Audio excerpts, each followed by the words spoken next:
So I want to share something with you that God is wanting me to share with you all.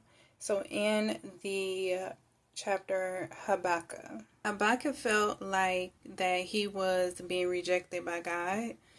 It was so much corruption in Babylon that God went silent because he was just sick of all the chaos and the sin that was happening in that town. But this kind of feels so similar of what's happening right now in today's world. If you ever been in a situation where you feel like things right now is not making sense, it's kind of similar to what's happening now. Things that is happening all over the world is not making sense. The wicked right now may looks like it has a foot ahead of God, may looks like they're ahead of God, may looks like they're winning right now, while God is sitting back and watching all these things happen. But in reality, God is always 100 steps ahead. Satan is not all knowing. Satan does not know the plans of God. He knows something is coming.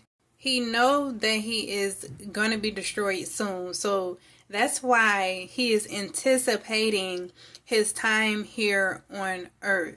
All Satan can do is send his agents to go and watch you, to go and spy on you. That's what you call monitoring spirits. That spirit that was sent to watch you can only watch you from afar until you speak out your mouth what God has planned for you. Satan don't know the plans that God has for your life until it is released. If God puts you in a season of silence, it's because God has something on the horizon for you. In Habakkuk chapter 2, verse 2, it says, "And the Lord answered me and said, Write the vision and make it plain upon tables, that he may run that readeth it." Wait upon the Lord, you will not be delayed.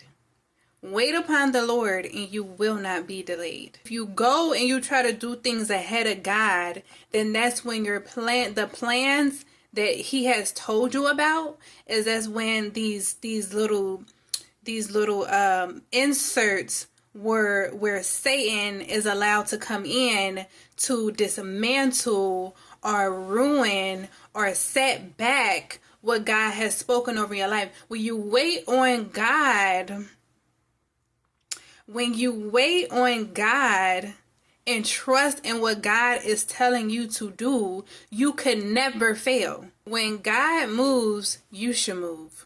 When God tells you to do something, you be obedient and you go and do what God tells you to do. Don't try to do things on your own. Don't try to go ahead of God.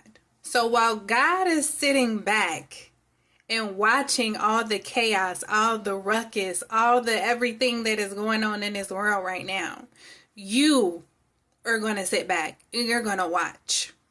You are going to sit back and you're going to see these things that is happening, but it's happening around you. It won't come near you. It won't touch you because you're under the divine protection of the Lord.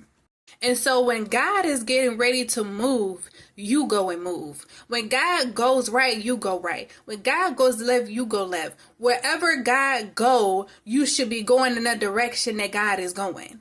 Not in your own direction, not by your own decisions, but go when God tells you to move. Go and make the decisions that God tells you to make. When you go and you make decisions, you consult God first. You ask him what to do. Whatever he tells you to do, you go and do it. You don't go on your own will.